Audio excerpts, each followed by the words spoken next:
Audio Jungle.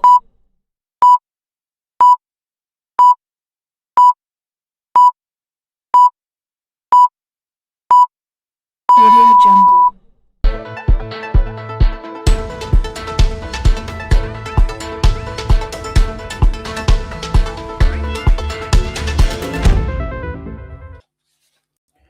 প্রিয় দর্শক সবাইকে স্বাগত জানাচ্ছি বাংলা এডিশনের নিয়মিত আয়োজন কারেন্ট এডিশন দেখার জন্য আপনাদের সাথে পুরো আয়োজন জুড়ে আছি আমি চাল হেলালি। আজ আমরা কথা বলবো বাংলাদেশের সমকালীন বিভিন্ন প্রসঙ্গ নিয়ে সমসাময়িক এই আলোচনায় আমাদের সাথে যুক্ত হয়েছেন বাংলাদেশের দুজন আলোচিত অ্যাক্টিভিস্ট। আমাদের সাথে আছেন ফ্রান্সের প্যারিস থেকে ডাক্তার পিনাকি ভট্টাচার্য। ডক্টর পিনাকি, স্বাগত আপনাকে আমাদের অনুষ্ঠানে। এবং আমাদের সাথে আরো যুক্ত হয়েছেন যুক্তরাষ্ট্র থেকে সাংবাদিক ইলিয়াস হোসেন। সাংবাদিক ইলিয়াস হোসেন, আপনাকেও স্বাগত আমাদের আজকের অনুষ্ঠানে। প্রিয় দর্শক, আমরা আজকের অনুষ্ঠানে বছরের প্রথম দিনে বাংলা এডিশনের যে নতুন আয়োজন শুরু হলো কারেন্ট এডিশন, সবাইকে কারেন্ট এডিশনের পক্ষ থেকে নতুন বছরের শুভেচ্ছা জানাচ্ছি। একই সাথে বাংলাদেশে চলছে ৩ দিনের রাষ্ট্রীয় শোক। সাবেক ৩ বারের প্রধানমন্ত্রী বেগম খালেদা জিয়ার রুহের মাগফিরাত কামনা করছি, তার আত্মার শান্তি কামনা করে এবং তার স্মৃতির প্রতি শ্রদ্ধা জানিয়ে আমাদের আজকের অনুষ্ঠান আমরা শুরু করছি। শুরুতেই ডাক্তার পিনাকি, আপনার কাছে যেতে চাই। বাংলাদেশের আলোচিত যে বিষয়গুলো রয়েছে সে বিষয়ে কথা বলবো আপনাদের সাথে। তার আগে একটু জানতে চাই, প্রথম আলো, ডেইলি স্টার, এই দুটি গণমাধ্যমে যে অগ্নিকাণ্ডের ঘটনা আমরা দেখলাম সেখানে ঘুরে ফিরেই আপনাদের দুজনের নামই আমরা দেখতে পাচ্ছি। এই ঘটনাকে কেন্দ্র করে আপনাদের ভূমিকা কিংবা যে ধরনের মব তৈরির সরকারের একটি পক্ষ থেকে আমরা মব তৈরির যেই অভিযোগ শুনতে পাচ্ছি সে বিষয়ে আপনার মন্তব্য, প্রতিক্রিয়া দিয়ে একটু শুরু করতে চাই ডাক্তার পিনাকি ভট্টাচার্য। ধন্যবাদ। প্রথমে আমি বলে নিই যে ওই দিন আমি কি করেছি, আমি কি বলেছি সেটার তো ডকুমেন্টেড এভিডেন্স আছেই, তাই না? আমার ফেসবুকে লেখা আছে। আমি একটা ইভেন লাইভ করেছি, সেই লাইভও আছে। তো এখন যদি এই এত কিছুর পরেও কেউ অন্য কিছু বলতে চায় বা শুনতে চায়, তাহলে আমার বলার কিছু নাই। আমি ওই দিন কি করেছি, কি ভূমিকা নিয়েছি সেটা আমার ফেসবুক অ্যাকাউন্টে পরিষ্কারভাবে আছে, এখনো আছে। এখন প্রশ্ন উঠতে পারে যে কেউ বলতে পারে যে আপনি তো সবসময়, এমনকি এখনো প্রথম আলো, ডেইলি স্টারের রোলের বিরুদ্ধে বলেন। অবশ্যই আমি তাদেরকে মনে করি দে আর ফ্যাসিস্ট অ্যানাবলার, মানে তারাই হাসিনাকে ফ্যাসিস্ট হিসেবে তৈরি করেছে। তারাই সেই প্রতিষ্ঠান যারা বাংলাদেশে 1/11 ঘটিয়েছে, এটা ডকুমেন্টেড ট্রুথ। 1/11 ঘটিয়ে বাংলাদেশকে ভারতের হাতে তুলে দিয়েছে এই দুই পত্রিকা, প্রথম আলো এবং ডেইলি স্টার। হাসিনার শাসন আমলে তারা ক্রমাগত জঙ্গি ন্যারেটিভ তৈরি করেছে এবং তারাই আজকে এই মব ন্যারেটিভ তৈরি করছে। যারা হাসিনার আমলে জঙ্গি জঙ্গি বলে চিল্লাতো, আজকে তারাই মব মব বলে চিল্লাচ্ছে। জঙ্গি এবং মব এই দুইটা শব্দই তৈরি সেই হাসিনার শাসনে এবং সেই ফ্যাসিস্ট শাসনের যারা অবশেষ, তারাই আজকে সেই শব্দটাকে আজকে আর জঙ্গি বলে না, আজকে বলে মব। যাদেরকে তারা হত্যাযোগ্য বলে মনে করে, যাদেরকে মনে করে যাদেরকে এই সমাজ থেকে নির্মূল করা উচিত, তাদের গায়ে সে মব তকমাটা এঁটে দেয়। মব শব্দটা তো হিন্দুত্ববাদীদের শব্দ। আপনি ইন্ডিয়ান মিডিয়া দেখেন, মোদির মিডিয়া দেখেন, গদি মিডিয়া দেখেন, আপনি দেখেন মুসলমানদেরকে মব বলা হয়, জিহাদিস্ট মব। ওইখান থেকে ধার করছে তো এরা, এটাই করবে। এই প্রথম আলো আর দিল্লি স্টার এরাই করবে। এই মব শব্দটা কারা নিয়ে আসছে আজকের আমাদের আলোচনায়? এরাই। এই প্রথম আলো, দিল্লি স্টার এটা নিয়ে আসছে ইন্ডিয়া থেকে।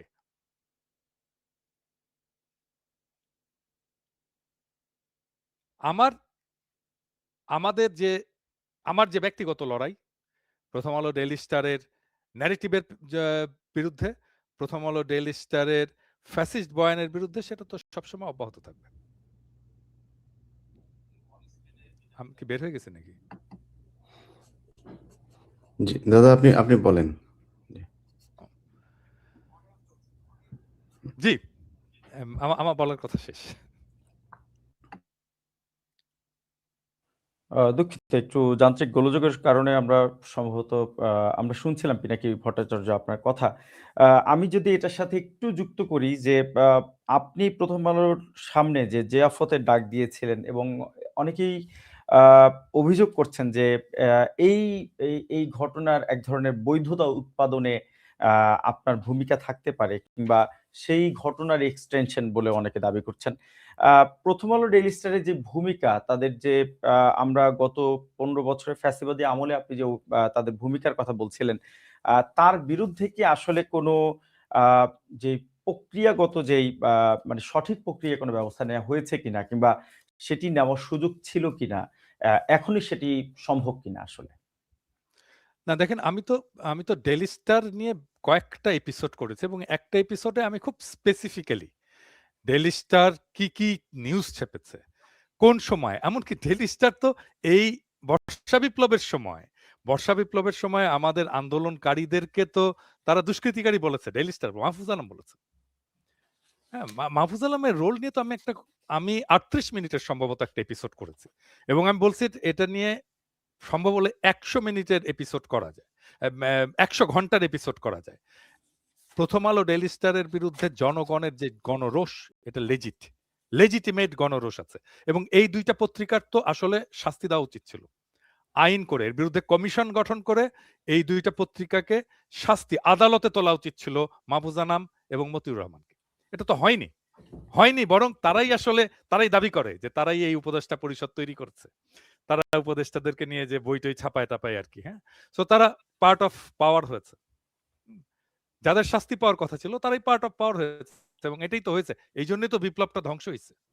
প্রথম আলো ডেইলি স্টার গত ১৫ বছর শুধু নয়, 1/11 সময় থেকে যে কাজ করেছে বাংলাদেশের রাজনীতিতে যেভাবে হস্তক্ষেপ করেছে, বাংলাদেশের রাজনীতিকে, বাংলাদেশের স্বার্থকে, বাংলাদেশ রাষ্ট্রটাকে যেভাবে ভারত রাষ্ট্রের কাছে তুলে দিয়েছে, এটা তো রাষ্ট্রদ্রোহিতা।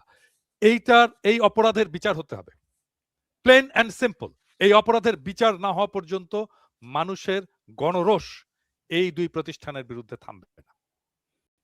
কিন্তু কিন্তু আমরা যদি নিকট ভবিষ্যতে আবার ক্ষমতার যে বাংলাদেশের যে গণতান্ত্রিক আ প আমরা যে অভিযাত্রার স্বপ্ন দেখছি, আ সেখানে কি আসলে ১ম আলো ডেইলি স্টারের বিরুদ্ধে আপনি যে অভিযোগগুলোর কথা বলছেন, তাতে আসলে কি কোনো ব্যবস্থা নেয়ার সম্ভাবনা দেখছেন আসলে? বাংলাদেশের ডেমোক্রেসি স্টেবলই হবে না যদি প্রথম আলো ডেইলি স্টারের অপরাধের বিচার না হয়, খুব প্লেন অ্যান্ড পরিষ্কার। সিম্পল। প্রথম খুব আলো ডেইলি স্টারের অপরাধের বিচার না হলে বাংলাদেশের ডেমোক্রেসি স্টেবল হবে না, বাংলাদেশ ভারতীয় আধিপত্যবাদ থেকে মুক্ত হবে না, খুবই বাংলাদেশে পরিষ্কার ফ্যাসিস্ট বক্তব্য। শাসনের ফিরে আসার সম্ভাবনা এটা নষ্ট হবে না, এটা বন্ধ হবে না। আ সাংবাদিক ইলিয়াস হোসেন, আপনার কাছে এবার একটু যেতে চাই।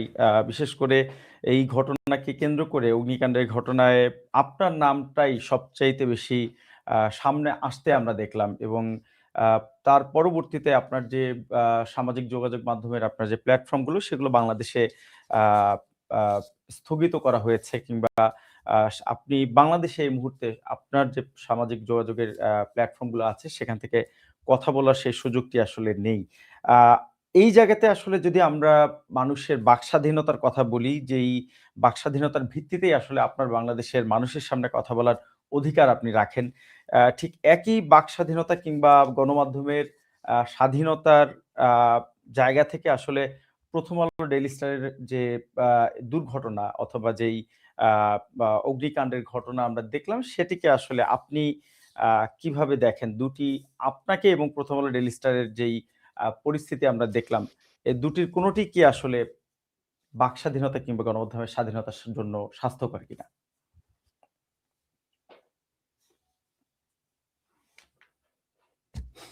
আ বাক স্বাধীনতা বাংলাদেশে ২ প্রকার। ১ নাম্বার হচ্ছে আপনি ধর্মীয় স্বাধীনতা চাবেন। ধর্মীয় স্বাধীনতার সময় আপনি আল্লাহ, রাসূল তাদেরকে নিয়ে যা মনে চায় তাই বলতে পারবেন। মাদ্রাসার শিক্ষকদেরকে জঙ্গি বানায় তারপরে তাদের ক্রস ফায়ারে দিতে পারবেন, মেরে ফেলতে পারবেন। জঙ্গি বানায় ঘরের ভেতরে বোমা রেখে তাদের পরিবার সহ উড়ায় দিতে পারবেন। এটা কোনো সমস্যা নাই। একজন হিন্দু যদি কোথাও পকেট মারতে গিয়ে মুসলমান এক মেয়েকে জোর করে আপনার ধর্ষণ করেছে। মুসলমান এক মেয়েকে আপনার মিথ্যা পরিচয় দিয়ে তারপরে তার সাথে প্রেম করতে গিয়েছে, তাকে ধরে থানায় দেওয়া হয়েছে। পুলিশ তার মামলা নেবে না। মামলা নেবে না কেন? কারণ হচ্ছে সে হিন্দু, এটা করলেই সংখ্যালঘুদের উপরে নির্যাতন হয়ে যাবে। বাংলাদেশের সংখ্যালঘু হচ্ছে আমরা মুসলমানেরা। আমাদের নিয়ে আপনি যা মনে চায় তাই বলতে পারবেন। এটা কোনো সমস্যা না। 'প্রথম আলো ডেইলি স্টারের' আজকে একটা বিষয় আপনাকে বলি। আজকে আদালতে এটার একটা শুনানি ছিল। সেই শুনানিতে আ বিচারক বলে দিয়েছেন যে, 'প্রথম আলোর বিরুদ্ধে কোনো মামলা করতে হলে রাষ্ট্রের লাগবে। রাষ্ট্রের অনুমতি লাগবে। রাষ্ট্রের অনুমতি ছাড়া এটা করা যাবে না।' তো 'প্রথম আলো ডেইলি স্টার' এই গত ১.৫ বছরের ভেতরেও যদি বলি, আগের কথা তো দাদা বলল। এই গত ১.৫ বছরের কথা যদি বলি, আমাদের সবশেষ একটা ঈদ গিয়েছে। সেই ঈদের মধ্যে তারা আ রমজানের ঈদে তারা কুকুরের মাথায় আপনার কুকুরকে আমাদের করেছে। মানে এই ঈদের একটা ব্যানার বানিয়েছে তারা, ঈদ মোবারক লিখতে গিয়ে সেখানে কার্টুন, জি। কয়েকজন মানুষের পাশে একটা কুকুরকেও সেই কার্টুনের মধ্যে বসিয়ে দিয়েছে। এটা irrelevant এবং এটার সাথে মানে আমাদের ইসলাম ধর্মের ঈদের, রোজার কোনো সম্পর্ক নাই। তারা সেটা করেছে। সেই মামলাটারই আজকে শুনানি ছিল। তো এইভাবে যদি আপনি একটা, একটা করে ধরেন যেটা বলা হচ্ছে 'প্রথম আলোর' ডেইলি স্টারের অগ্নিকাণ্ডের কথা। ১ম কথা হচ্ছে আমি 'প্রথম আলো ডেইলি স্টারকে' পত্রিকা হিসাবে মনে করি না। কেউ বলে থাকেন যে, আমরা 'প্রথম আলো ডেইলি স্টারের' মতো প্যারালাল আরেকটা প্রতিষ্ঠান গড়ে তুলতে পারি না কেন? 'প্রথম আলো ডেইলি স্টারের' মতো প্যারালাল প্রতিষ্ঠান মানে কি? তাহলে আমাকে বাংলাদেশের বাইরের কোনো এক রাষ্ট্রের শাখা অফিস হিসাবে কাজ করতে হবে এই দেশে। এটার নাম প্যারালাল।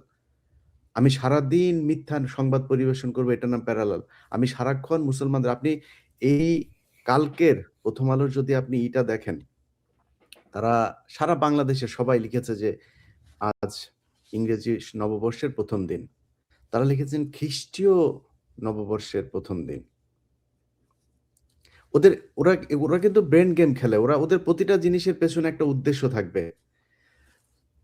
তো ওরা এই যে ঈদ নিয়ে, রোজা নিয়ে, তারপরে বিভিন্ন বিষয় নিয়ে আপনি গত কয়েকদিন ধরেও যদি বলেন দাদার পোস্টেও গতকালকে ডেইলি স্টারের একটা ডেইলি স্টার না 'প্রথম আলো' দাদা আপনার একটা পোস্টই করেছেন যে তারা আ লিখেছে যে 'প্রথম আলো', 'প্রথম ক্ষমতাচ্যুত আলো'। প্রধানমন্ত্রী। হুম। আজকে, আজকে কিসের ক্ষমতাচ্যুত ক্ষমতাচ্যুত প্রধানমন্ত্রী? কিসের ক্ষমতাচ্যুত প্রধানমন্ত্রী? ও পালিয়ে গিয়েছে, চোর, ও খুনি। এই এই এই মানে খুব নিকট অতীতে সে ২৪০০ মানুষকে হত্যা করেছে। এগুলো সব সারা পৃথিবী জাতিসংঘের প্রতিবেদনে এগুলো উঠে এসেছে। তা আপনি তারে বলছেন যে ক্ষমতাচ্যুত নরমালাইজ করার হাসিনা খালেদা জিয়ার আপনার আ শোক জানিয়েছে। সেটা তাদের সংবাদ। আরে ভাই খালেদা জিয়া আজকে যে মারা গিয়েছে এটা বিএনপি ভুলে যাইতে পারে, বাংলাদেশের মানুষ ভুলে নাই। আজকে এই খালেদা জিয়ার মৃত্যুর পিছনে দায়ী এই 'প্রথম আলো'। সেই পিলখানা হত্যাকাণ্ড থেকে শুরু করে ২১শে আগস্ট, তারপরে হচ্ছে গিয়ে এই যে জিয়া অরফানেজ ট্রাস্ট, এতিমের টাকা, এই সেই নানান কথাবার্তা বলে প্রতিটা মামলাতে তাদেরকে শেখ খালেদা জিয়ার নাম আনার চেষ্টা করা হয়েছে। তারেক রহমানের নাম আনার চেষ্টা করেছে এবং সবগুলোতে আপনার আপনি আমার YouTube চ্যানেলে ২১শে আগস্ট নিয়ে একটা প্রোগ্রাম করা হয়েছে। আপনি সেখানে দেখবেন 'প্রথম আলো' স্বীকার করেছেন যে জজ মিয়ার নাটক এটা 'প্রথম আলোর' সংবাদের ভিত্তিতেই হয়। আমি সেই জজ মিয়াকে খুঁজে বের করেছি এবং সেই জজ মিয়া বলেছে 'প্রথম আলো' তাকে ৳২,০০,০০০ টাকা দিয়েছে। এই প্যারালাল তো বাংলাদেশে কোনো সাংবাদিক হইতে পারবে না, কোনো পত্রিকা হইতে পারবে না। সো আপনারা যারা বলেন যে 'প্রথম আলো ডেইলি স্টারের' মতো হতে হবে, 'প্রথম আলো ডেইলি স্টারের' মতো বাংলাদেশে কোনো পত্রিকা হইতে পারবে না। বাংলা এডিশন আজকে ১ সপ্তাহ বাংলাদেশে নাই। এই ১ সপ্তাহের ভেতরে তারা কেরানীগঞ্জে জঙ্গি আস্তানা খুঁজে বের করেছে। পরে জানা গেল কি? সেই আলামিন হচ্ছে গিয়ে আওয়ামী লীগের আমলে এই এটিইউ, তারপরে সিটিটিসি এদের নিয়ন্ত্রিত যেই পুলিশের যেই গ্রুপটা ছিল, ভারতের হয়ে কাজ করত, তারা এই আলামিনকে বিভিন্ন মামলায় ব্যবহার করত। বিভিন্ন ঘটনা ইনসিডেন্ট এ নিয়ে তাকে বসাতো। সে হলো আ মানে বোমা বানাতে পারে। তাকে দিয়ে একটা মামলা করা হতো এবং সব মামলাতে অনেকগুলো মামলাতে সে আসামি। সেই আলামিনকে দিয়ে আবার ফের আজকে এই বোমা বানিয়ে তারপরে সেখানে নাটকটা সাজানো হলো। এই গত ১.৫ বছরে বাংলা এডিশন রংপুর, সিরাজগঞ্জ, গাইবান্ধা বিভিন্ন জায়গায় অন্তত ১০ টা জায়গায় 'প্রথম আলোর' এই রংপুর লালমনিরহাট অথবা কুড়িগ্রাম আমার মনে নাই।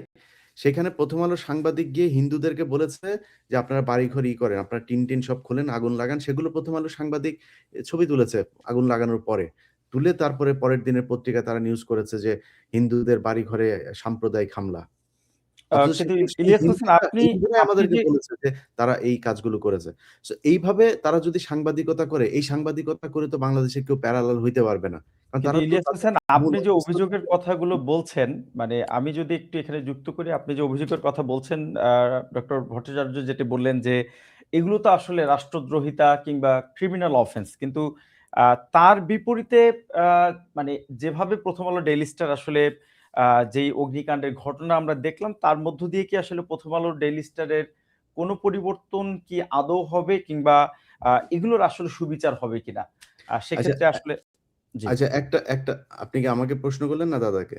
আপনার কাছে জানতে আচ্ছা আমি চাচ্ছি একটা যে আমি একটা কথা বলি। আজকে যেই সরকার, যেই নপুংসক সরকার আজকে আপনার এই এই প্রথম আলো ডেইলি স্টারের ব্যাপারে, অগ্নিকাণ্ডের ব্যাপারে খুব প্রতিক্রিয়া দেখাচ্ছেন।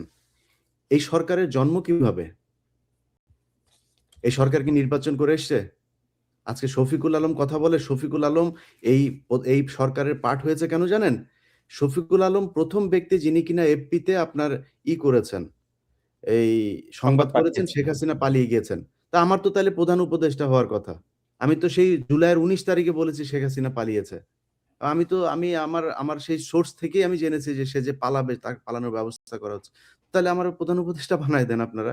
উনি এই এক পালানোর কথা বলে আপনাকে যদি আমি আমার এই জায়গায় আজকে আপনাদের বাংলা এডিশনের দর্শক যারা আছেন, আমি সবাইরে কোয়েশ্চেন করলাম। শফিকুল আলম নামে পৃথিবীতে একজন প্রাণী ছিল, এটা এই ইউনূস ক্ষমতায় আসার আগে কবে আপনারা জানতেন বলেন? আপনারা জানতেন? আমি জানতাম, আমি তাকে চিনতাম। আপনারা জানতেন কিনা? তার অবদান কি? এই গেল ২০১৪ সালের পর থেকে ইলিয়াস হুসাইন কি করেছে, পিনাকি ভট্টাচার্য কি করেছে, যারা আরো অনেকেই আছে। আমার যাদের সাথে সম্পর্ক খারাপ তাদের অনেকেও আপনার এই সরকারের বিরুদ্ধে কথা বলেছে। শফিকুল আলম কি করেছে?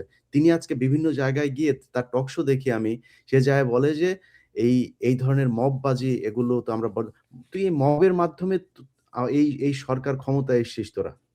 সো এই মবের সরকার তোরা। তোরা যদি এটাকে মব বলিস তাহলে তোরা মবের সরকার। কোন নির্বাচনের মাধ্যমে এই সরকার আসে নাই। তো আপনি আমাকে শিখাচ্ছেন যে এখন এইটা করে তারপরে কি হলো? এই পত্রিকা অফিসে যদি কেউ পত্রিকা অফিসে অগ্নিকাণ্ডের ঘটনা ১ দিন আর ২ দিনে হয় নাই। এই যে আজকে আমরা আইসিটি বলছি, গুম কমিশন বলছি, বিভিন্ন কমিশন হয়েছে। বিডিআর এর কমিশন, স্বাধীন তদন্ত কমিশন হয়েছে। কোটি, কোটি টাকা খরচ করে সেখানে সেই কমিশনের এই রিপোর্ট প্রকাশ করা হয়েছে। সেই রিপোর্ট কই? সেই রিপোর্টের বেসিসে কি ব্যবস্থা নেওয়া হয়েছে? গুম কমিশনে আলেমদের আমার পরিচিত অন্তত ১০ জন আলেম গুম কমিশনে নালিশ করেছেন। কি নালিশ? তারা গুম ছিলেন।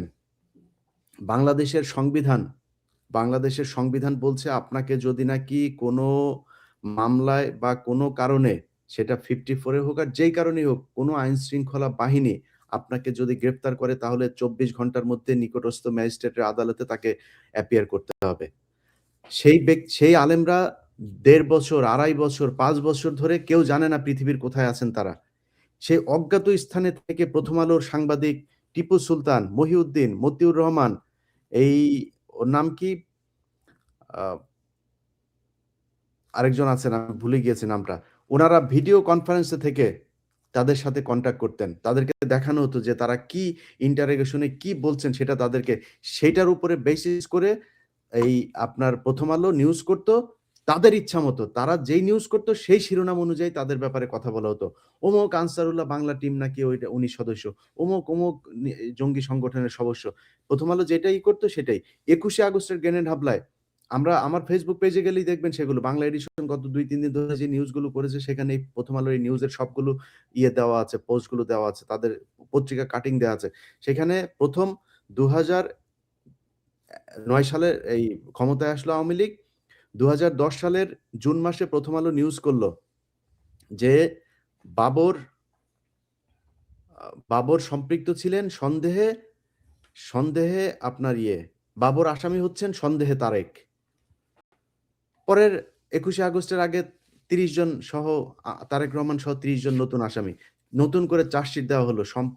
এই সম্পূরক চার্জশিট দিয়ে তাদের নাম দেওয়া হলো।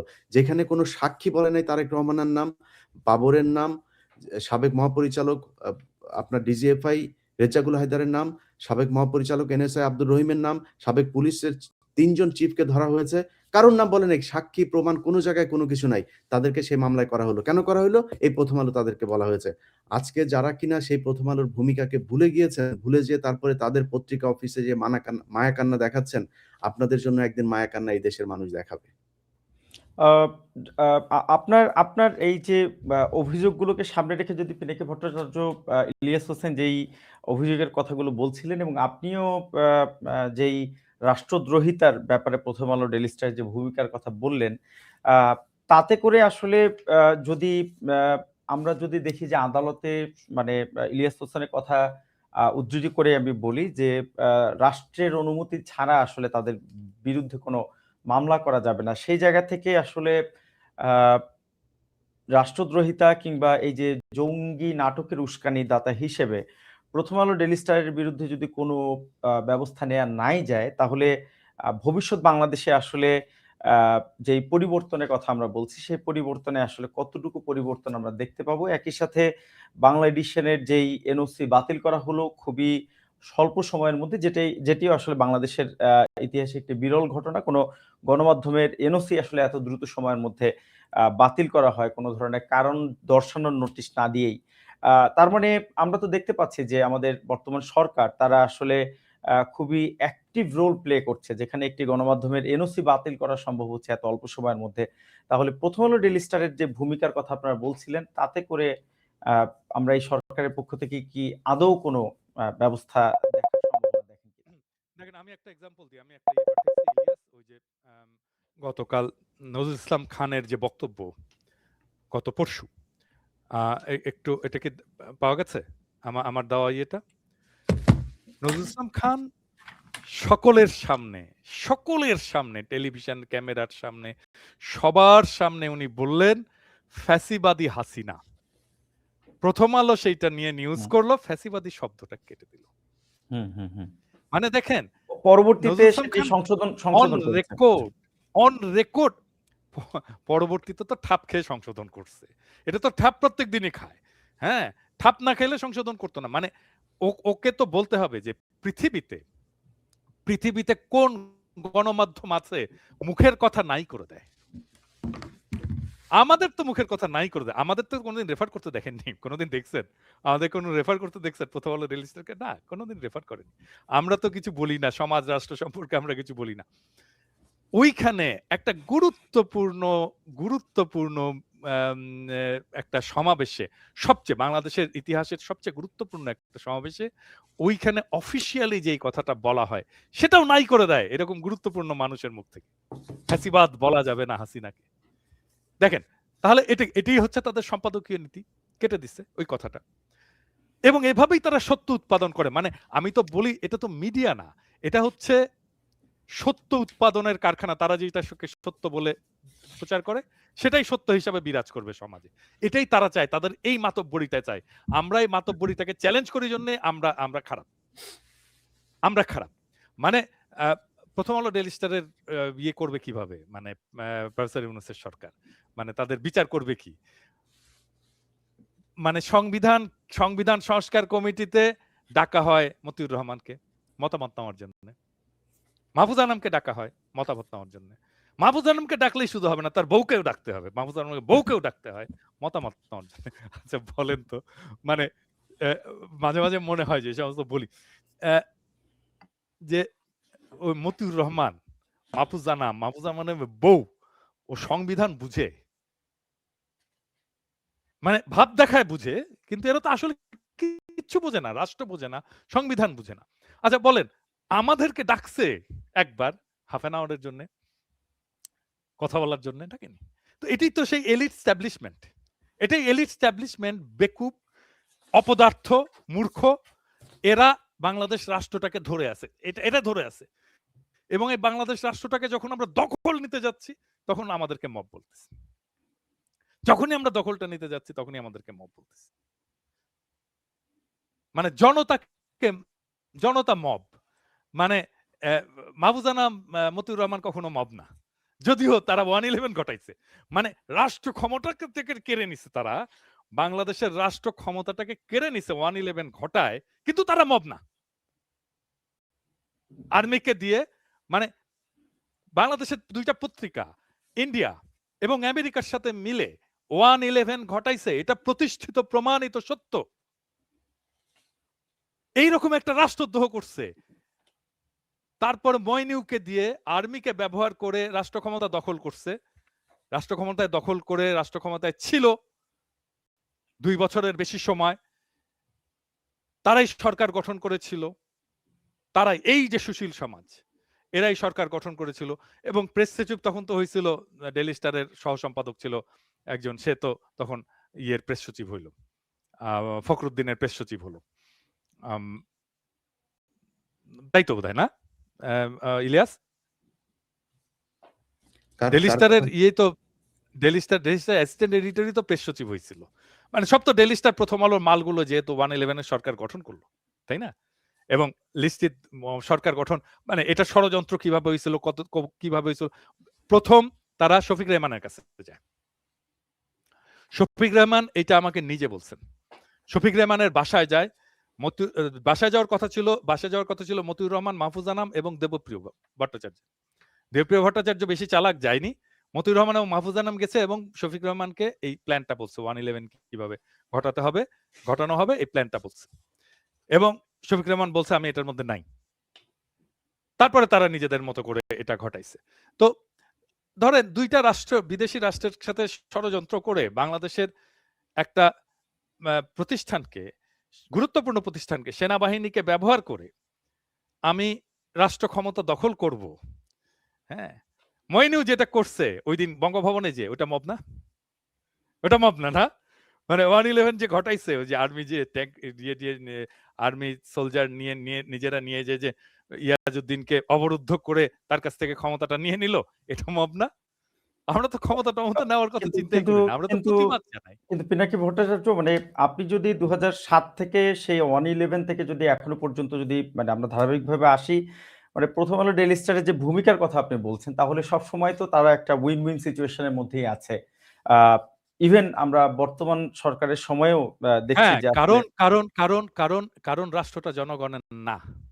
রাষ্ট্রটা এখনো জনগণের না, তো এটা এলিটদের রাষ্ট্র। আমি তো সবসময় বলি, আমি হাসিনার আমল থেকে বলি আমি এটা এলিটদের রাষ্ট্র। হ্যাঁ, এই জনগণের রাষ্ট্র একসময় প্রতিষ্ঠিত হবেই, আজ না হোক কাল হবে, কাল না হোক পরশু হবে, না হোক একদিন না একদিন হবেই। জনগণ তার ক্ষমতা রিক্লেম করবেই। জনগণ তো কোনো মানে নিশ্চুপ নির্বীর্য বিষয় না। জনগণ কি জিনিস এটা 2024-এর জুলাই আগস্টে জনগণ দেখাই দিছে। এই জনগণ একদিন এই রাষ্ট্রের মালিকানা এটা দখল করবে। আমাদের লড়াই হচ্ছে, আমার লড়াই যদি বলেন, আমার লড়াই হচ্ছে জনগণ কিভাবে রাষ্ট্রের মালিকানাটা ফিরে পাবে বা ক্লেম করতে পারবে। কিন্তু 36 জুলাইয়ে এই তো এত ক্ষুদ্র ছাত্র জনতার রক্তের মধ্য দিয়েও আসলে মানে জনতার রাষ্ট্র যদি না হয়, মানে সেক্ষেত্রে আসলে আর কত জীবন প্রয়োজন এই দেশকে জনতার রাষ্ট্রে পরিণত করতে হলে? মানে আপনি ইউরোপের ইতিহাস দেখেন না কেন?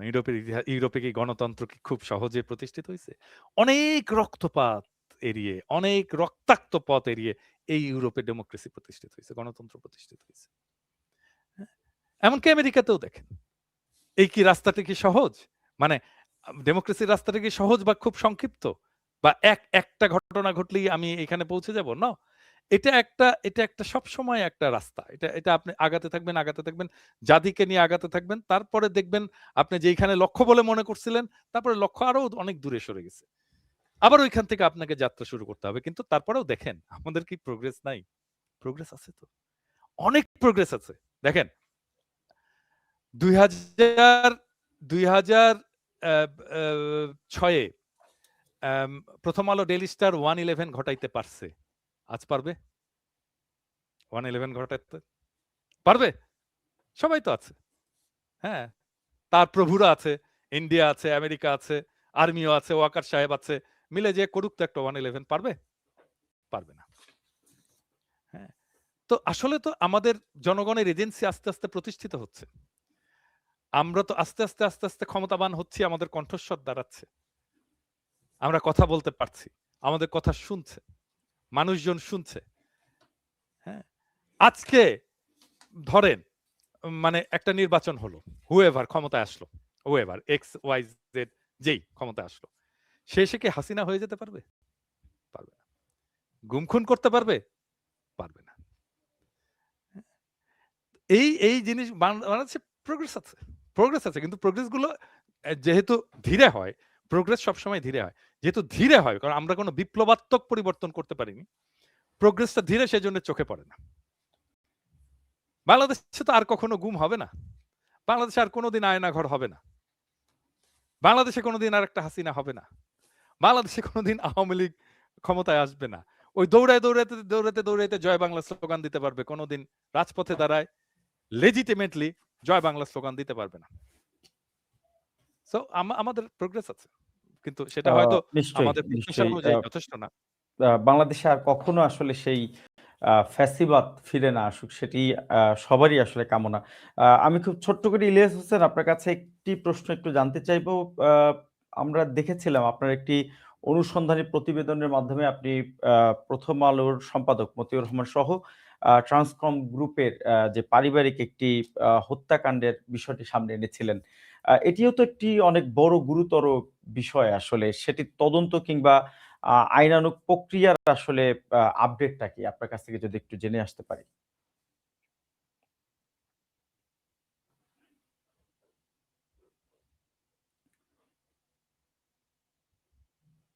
ইলিয়াস হোসেন আপনাকে কথা একটু শোনা আনমিউট যাচ্ছে করে না। কথা বলতে হবে। দুঃখিত, জি। দুঃখিত। আমি যেটা বললাম যে 111 এর কথা এই যে দাদা বলল যে মাহফুজ আনাম এবং মতির যেই ওদের যে ভূমিকা, মাহফুজ আনাম কিন্তু এই গেল বছর ২ আগে একটা ভিডিওতে সে সেটা স্বীকার করেছে যে 111 এর সময় ডিজিএফআই এর দেয়া সংবাদ আমাদের করা হয়নি। মানে করা ঠিক হয় নাই। এটার জন্য আমরা ক্ষমা প্রার্থী। জি।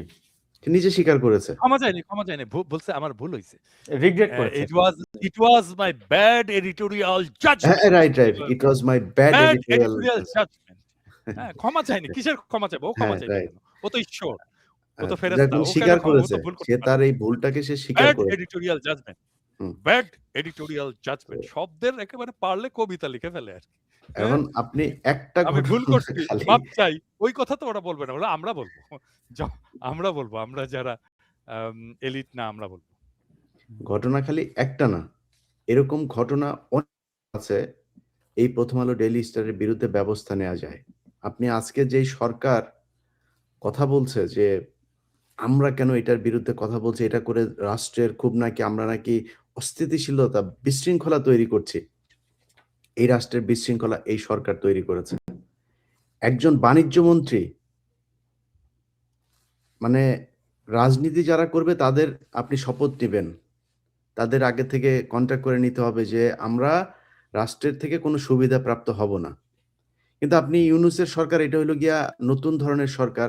আপনি বাণিজ্য মন্ত্রী থাকবেন, আবার আপনি বিমান মন্ত্রী থাকবেন, আবার নতুন এয়ারলাইন্সের লাইসেন্স নেওয়ার জন্য আপনি চাপ দিবেন তাদেরকে।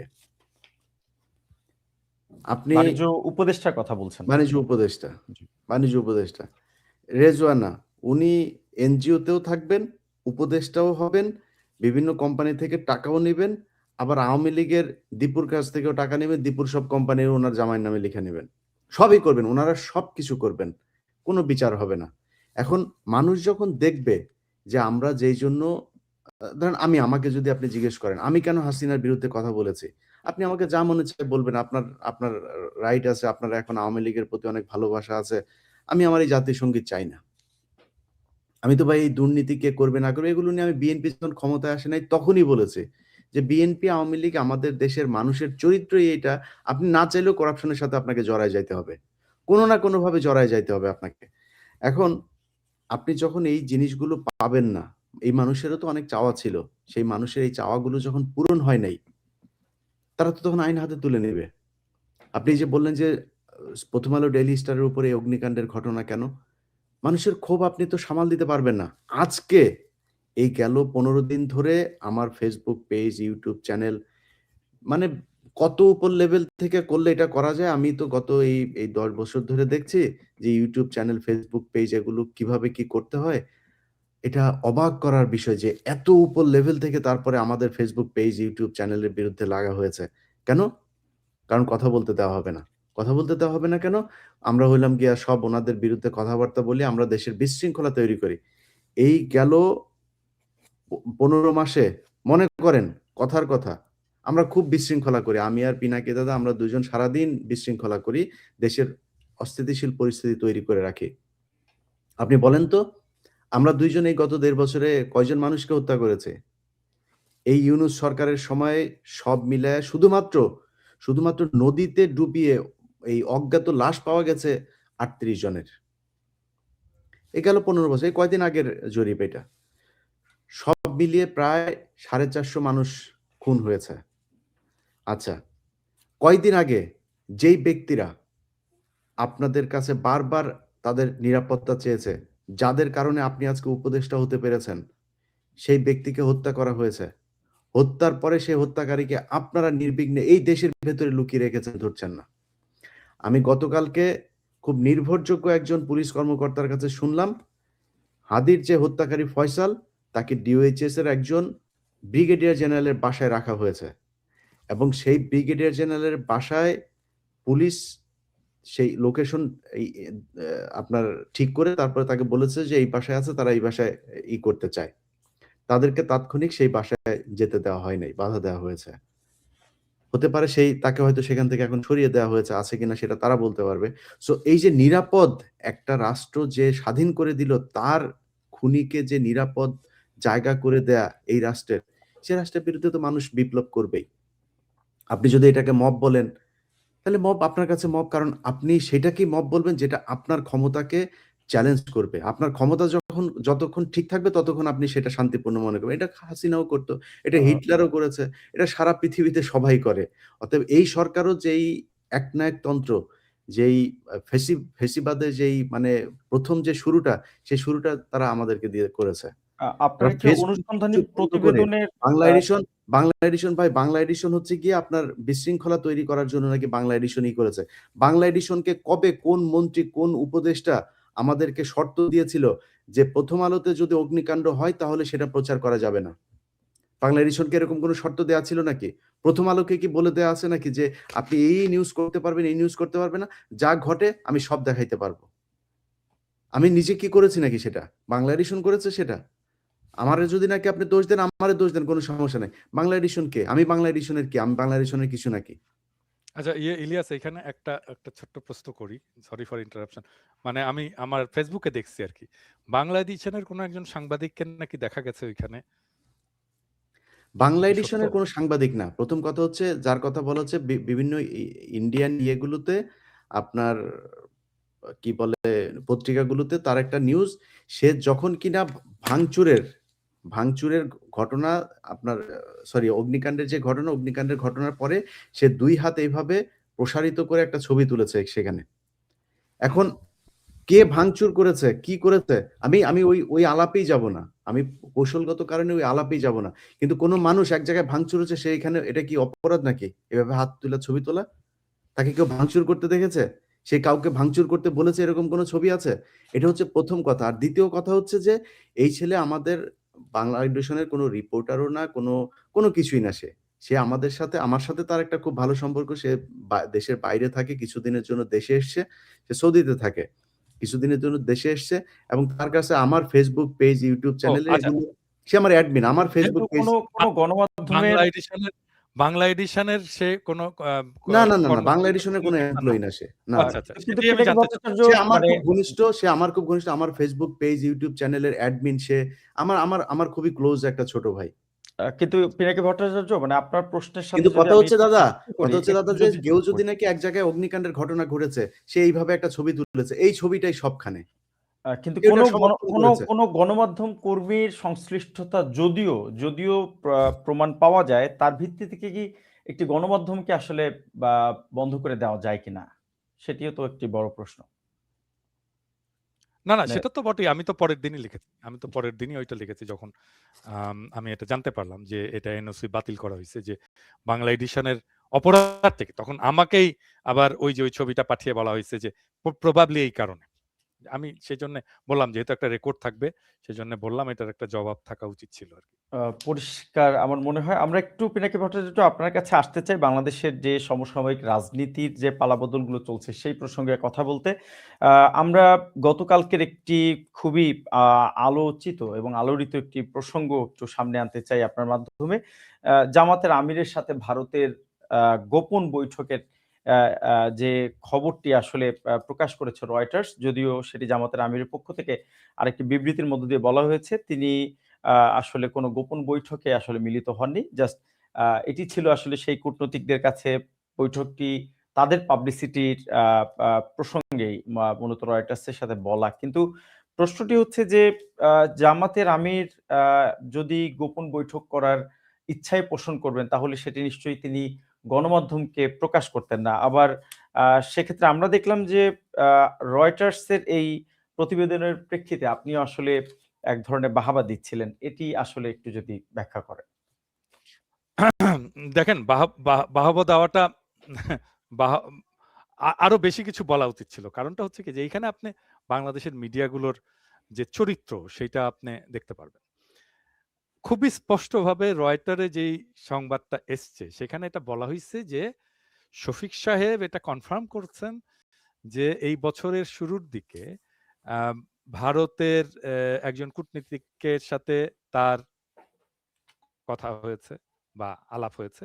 যখন উনার বাইপাস হয়েছিল এরকম একটা সময় আরকি। তারপরে আরো অনেকে এসছিল এবং উনিও এসছিলেন।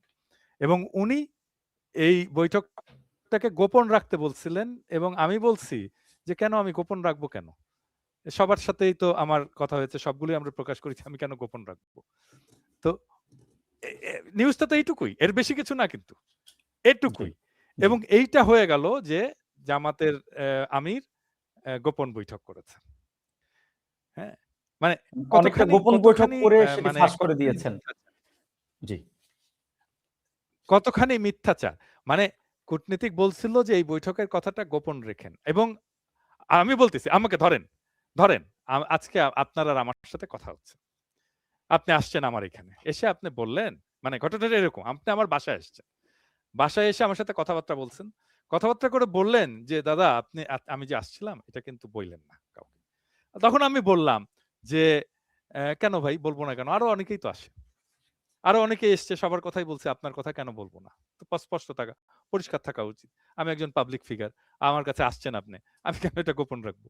এই কথাই তো বলছে। মানে পত্রিকায় রয়টার্স এটাই জি, আসছে তো। জি। মানে এইটাকে বলছে যে গোপন বৈঠক করা হইছে। এটা তো এত বড় মিথ্যাচার, এত বড় টুইস্ট এইটা তো মানে কি আর বলব? কি আর বলব? আ হ্যাঁ? পিনাকি ভট্টাচার্য আপনার ব্যাপারে মানে আরেকটি এই মানে ভদ্রলোক একটু কি বলবো? এই ভদ্রলোক একটু সরলভাবে কথাবার্তা বলেন তো। আ সেইজন্যে বোধহয় সবাই পেয়ে গেছে আরকি। সেজন্যে আমি উনাকে বাহবা দিছি। বলছি যে, "ঠিক করছেন এটা আ হইছে। ভালো হইছে।" আ আ আ আপনার ব্যাপারে আসলে অনেক সময় আপনার বিভিন্ন আ আপনার যে আ বয়ান আসলে আপনি যেটি আ আপনার ফলোয়ারদের জন্য যেটি আসলে আপনি দেন, সেখানে আমরা অনেক সময় দেখি জামাতের প্রতি আ আপনাকে কিছুটা সফট মনে হয় আসলে। জামাতের সাথে কি আপনার কোনো বোঝাপড়া আছে কিনা? অনেকের এটি একটি বড় প্রশ্ন। পিনাকি আমি ভট্টাচার্য। একটু সম্পূরক প্রশ্ন করি। এটা জি, আমারে আচ্ছা। আমারে একজন ২ দিন আগে মানে বলতেছে যে দাদা নাকি হ্যাঁ, বলো, জামাতের বলো। জামাতের নির্বাচন করবে, বুঝছেন? তো আমি হাসলাম। এটা যে আরো বড় খবর। জি। জি বলেন। তো নির্বাচন নমিনেশন ফর সাবমিশন এর ডেট তো পার হয়ে গেছে। সো এটা যে না, এটা যে গুজব এবং এটা যে মিথ্যা কথা সেটা তো আমরা সবাই জানি। আচ্ছা ২ নাম্বার বিষয় হচ্ছে যে আম বাংলাদেশে এমন কোন রাজনৈতিক দল নাই যার আমি নির্মম সমালোচনা করিনি। ইনক্লুডিং জামাত। হ্যাঁ? সেই সমালোচনা আমি এখনো করি। আমার জামাত প্রসঙ্গে খুব ক্লিয়ার কিছু ক্রিটিসিজম আছে। আমি সেগুলো এই কিছুদিন আগে আপনি ধরেন খুব বেশি না। আপনি যদি আমার গত মাস তিনেকের ভিডিও দেখেন এর মধ্যেই আছে। আমি এক্সাক্ট ভিডিওটার কথা বলতে পারছি না। মাস তিনেকে বেশ কয়েকটা ভিডিওর মধ্যে আছে। জামাতে ইসলামের লোকেরা যখন আমার সাথে কথা বলে, আমি তাদেরকেও বলি, তখনও এগুলো বলি। হুম? তখনও এগুলো বলি। যেমন আজকের আজকের অনুষ্ঠানের সময় আমি বলতে চাই যে 1971 জামাতের যে ভূমিকা, এইটার একটা স্পষ্ট ব্যাখ্যা লাগবে,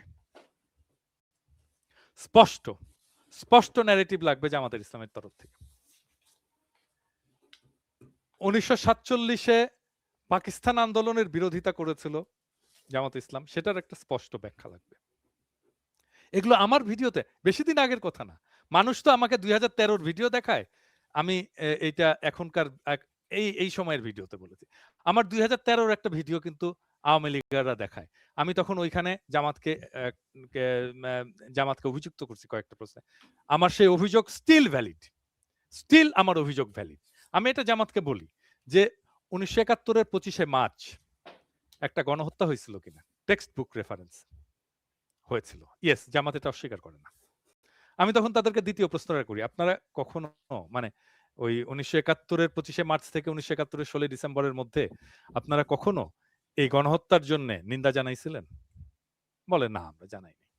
তাহলে এইখানেই তো আপনার একটা মরাল ফেইলিউর, আপনাকে এটাকে স্বীকার করতে হবে।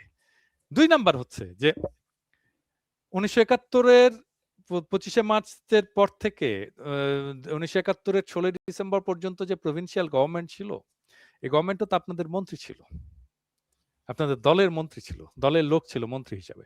তো তাহলে 1971-এ পাকিস্তানিরা যা যা করেছে, এটাই তো আপনার দায় চলে আসে এমনিতেই, তাই না? এটা তো আপনাকে এই দায়টা তো নিতে হবে। এখন এটা আপনি কিভাবে নেবেন? এটা তো আমি তো আর জামাত করি না, আমি তো আর এটা বলে দেবো না, এটা ওনাদেরকেই বলতে হবে। তো এই সমালোচনাটা ভ্যালিড সমালোচনা, তো এটা আমার, এই সমালোচনাটা আমার এখনো আছে, আমি এখনো বলি ওনাদেরকে এটা। এবং এইটাকে স্পষ্ট করা, এইটা ক্লিয়ার করা, যদি নিজেদের দায় থাকে সেটাকে স্বীকার করা, এটা এখনই সময়, এখনই রাইট কিন্তু টাইম। কিন্তু পীরিকা ভট্টাচার্য, আরেকটি ইন্টারেস্টিং ব্যাপার যদি একটু দেখি, যে জামাতের সমালোচনা করার জন্য ঘুরে ফিরে ৭১-এই কেন বারবার ফিরে যেতে হয় আসলে? মানে জামাতের সমালোচনার জন্য সমকালীন কোনো বিষয় কি আসলে নেই, যেটি নিয়ে আসলে আমরা তাদের রাজনৈতিক আমাদের প্রতিপক্ষদেরকেও ৭১টা না, ঠিক আছে, আই গেট ইউর পয়েন্ট। দেখেন, আমি যে জামাতের সমালোচনা করলাম এখন ৭১ নিয়ে, সে সমালোচনা কি বিএনপি করতেছে? না, কিন্তু সে বিএনপির সমালোচনা ভাষা কিন্তু সেটা না। বিএনপি অন্য কিছু বলে, আওয়ামী লীগ কিন্তু অন্য কিছু বলে সমালোচনা করে। আমি হুম, কিন্তু কমপ্লিটলি একটা ডিফারেন্ট অ্যাঙ্গেল থেকে আমি সমালোচনা করছি, হুম, হুম। ক্রিটিসিজম তো করছি। আর আমার ক্রিটিসিজমের পার্ট কিন্তু শুধু ৭১ না, আমার ক্রিটিসিজমের পার্ট কিন্তু ৪৭। ৪৭, জি।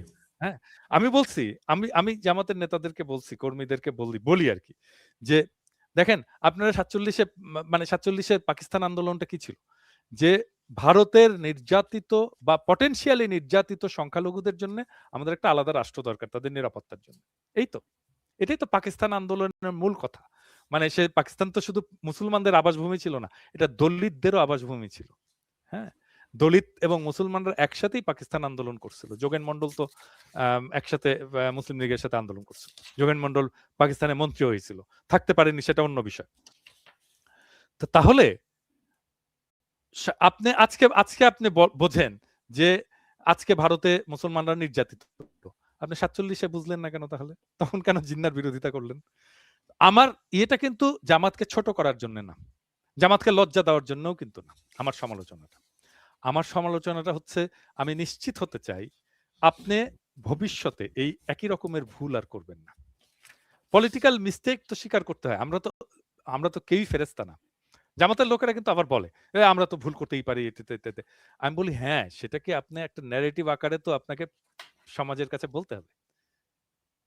একটা আ ন্যারেটিভ আকারে খুবই বলতে হবে। খুবই পরিষ্কার। আমাদের কাছে আসলে আরো বেশ কিছু প্রশ্ন আছে। আমরা একটু ইলিয়াস হোসেন, আপনার কাছ থেকে আপনার ব্যক্তিগত বিষয়ে আসলে প্রশ্নটি আ না করলেই নয়। আপনার বিরুদ্ধে আরেকটি অভিযোগ শোনা যায় যে, আপনি মানুষের চরিত্র হননের চেষ্টা করে থাকেন। বিশেষ করে নারীদের বিরুদ্ধে চরিত্র হননের মতো অভিযোগ আপনার ব্যাপারে করা হয়। কারো সাথে কারো একান্ত ব্যক্তিগত আলাপ যদি থাকে, কিংবা কোন সম্পর্ক যদি থাকে আসলে, আ সেটি নিয়ে আসলে আ আগ্রহী হওয়াটা কতটুকু যৌক্তিক?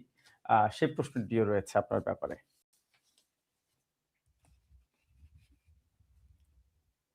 আবার একটু আনমিউট করে কথা বলতে হবে ইলিয়াস হোসেন।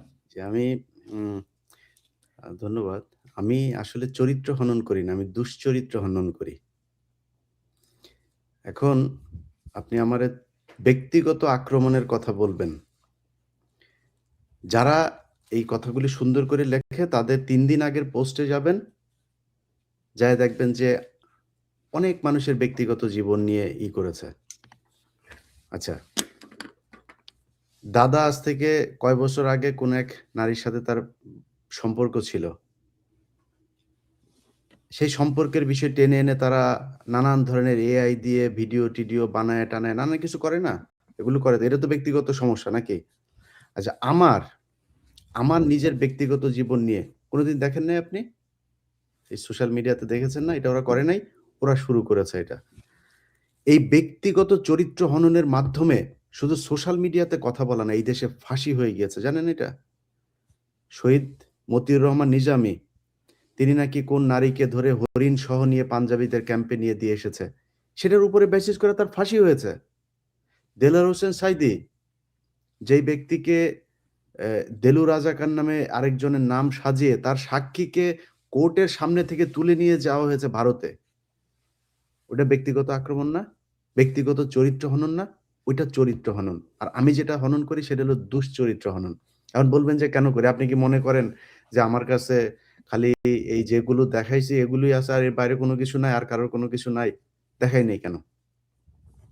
আপনি এই, এই ভিডিও ফুটেজ আর এইসব এই নগ্ন এগুলো দিয়েই এই দেশের রাজনীতি কন্ট্রোল করে ভারত। বহু নেতা আছে, বহু নেতা তারা চায় না ভারতের পক্ষে কাজ করতে। মোচড় দেওয়ার সুযোগ নাই। আপনি মোচড় দিলেই ভাই এই যে এটা কিন্তু বের করে দেবে। এর আগে বের করাও হয়েছে এরকম অনেকের। আওয়ামী লীগ সরকারের সময় আপনি কি মনে করেন ওই যে ডাক্তার মুরাদ, এটা কি এমনিতেই বের হলো?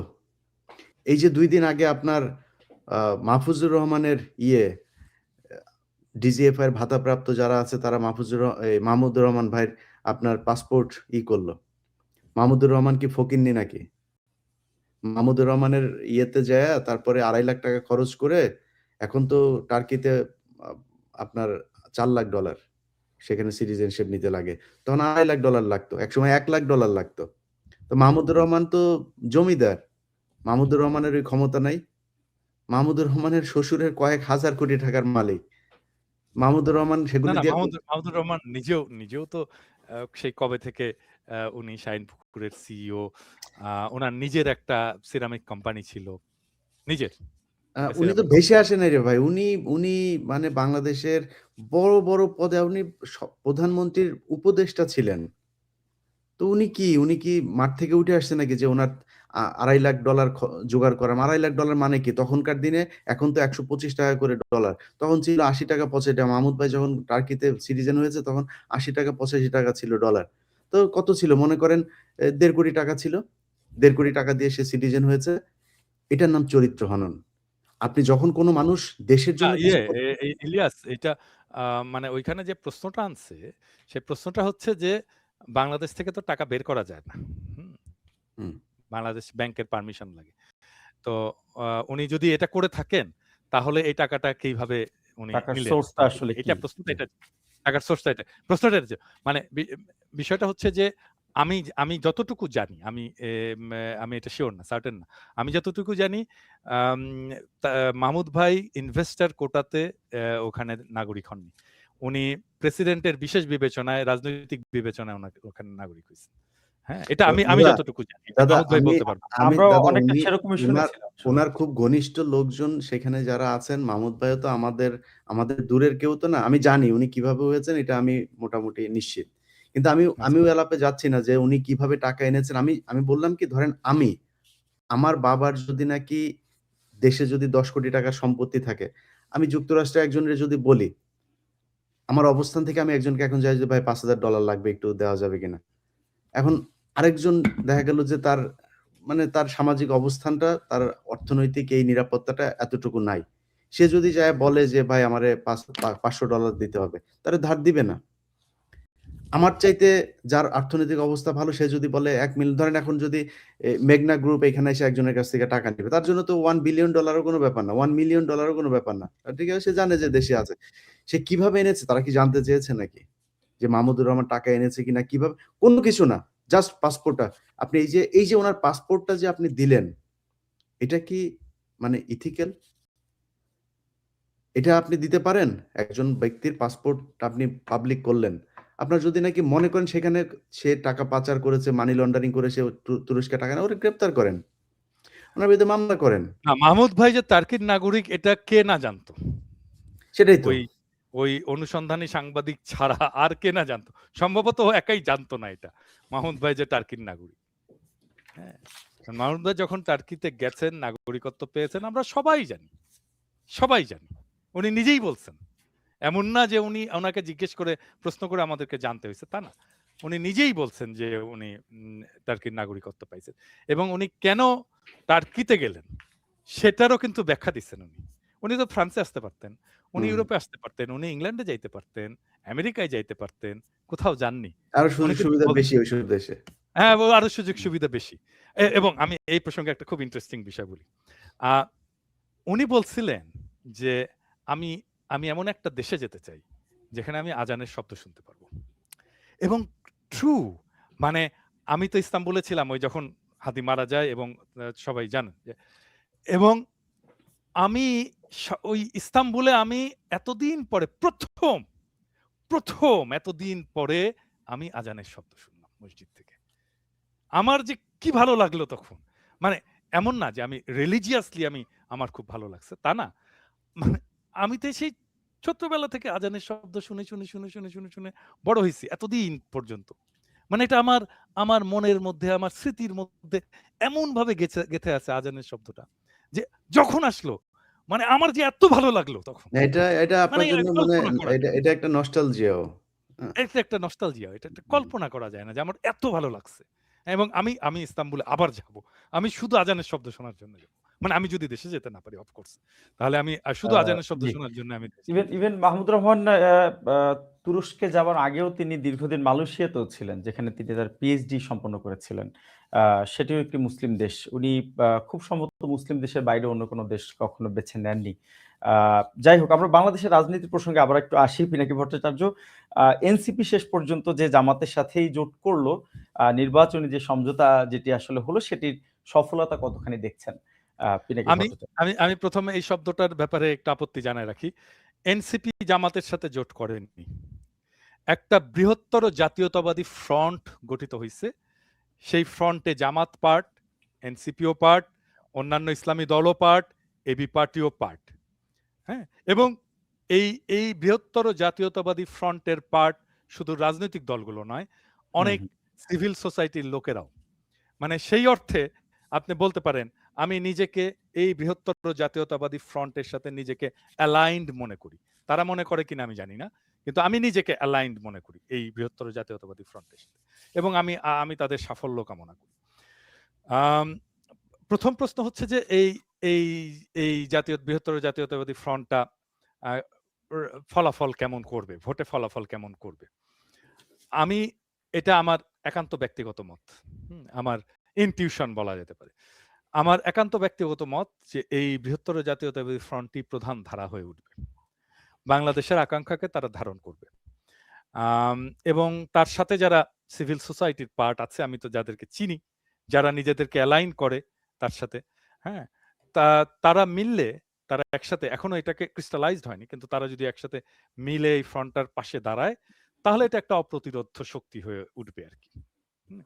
আম এবং আমি আপনাদেরকে বলতে পারি যে এই ফ্রন্টকে সাহায্য করার জন্যে intellectually অনেক লোক কাজ করছে। অনেক লোক নানাভাবে কাজ করছে। হ্যাঁ? এবং খুব ইম্পোর্টেন্ট, গুরুত্বপূর্ণ কাজ করছে। খুবই গুরুত্বপূর্ণ কাজ করছে। এবং সেগুলো আস্তে, আস্তে দৃশ্যমান হবে। আস্তে, আস্তে এগুলো দৃশ্যমান হবে, এবং আমি এই কিন্তু ফ্রন্টের কিন্তু সাফল্য কিন্তু এখানে কামনা করি। যদি একটু যদি যুক্ত করি পিনাকি ভট্টাচার্য, আপনিও দেখেছেন যে অনেকেই আসলে আ এভাবেও ব্যাখ্যা করছেন যে এনসিপির কয়েকজন নারী নেত্রী ইতিমধ্যে তারা দল থেকে বেরিয়ে গেছেন। আ এনসিপির যে নিজস্ব রাজনৈতিক সক্রিয়তা ছিল, সেটিও আসলে এই এই ফ্রন্টে আপনি যেভাবে বলছিলেন, ফ্রন্টের সাথে যুক্ত হওয়ার মধ্য দিয়ে আসলে সেটিও হারালো কিনা, এবং এনসিপি ভেঙে নতুন করে আবার আরেকটি দল বেরিয়ে আসতে পারে এনসিপির মধ্য থেকে, সেটির সম্ভাবনা কতটুকু দেখছেন? আচ্ছা। আমার এই প্রসঙ্গে আমি একটা অনেক আগের একটা স্মৃতির কথা বলি আরকি। সেটা হচ্ছে ২০০১ সালের কথা। ২০০১ সালে তখন আমার অফিস ছিল আম আমি তখন আরেকটা ফ্রেঞ্চ কোম্পানিতে কাজ করতাম। তো আমার অফিসের কাজে আমি পুরনো পল্টন ওই অঞ্চলটায় গেছিলাম আরকি। তো ওইখানে দেখি জামাতে ইসলামীর একটা পথসভা হচ্ছে। রিকশার উপরে জামাতের নেতা, জামাতের এখন যেটা এই যে রফিকুল ইসলাম আছেন না? এখন তো বোধহয় আমির, বড় নেতা। উনি তখন আমাদের রাজশাহী আমার সমসাময়িক কিন্তু উনি। মানে আমি যখন রাজশাহী মেডিকেল কলেজে জিএস, উনি তখন রাজশাহী ইউনিভার্সিটির জিএস পদে ইলেকশন করে হারছিলেন আরকি। ভিপি তে দাঁড়াইছিলেন লতিফ ভাই, লতিফ, রফিক প্যানেল ছিল। এই রফিক ভাই আমাদের কয়েক বছরের সিনিয়র। রফিক ভাই রিকশার উপরে দাঁড়ায় সে বক্তৃতা দিচ্ছে একটা।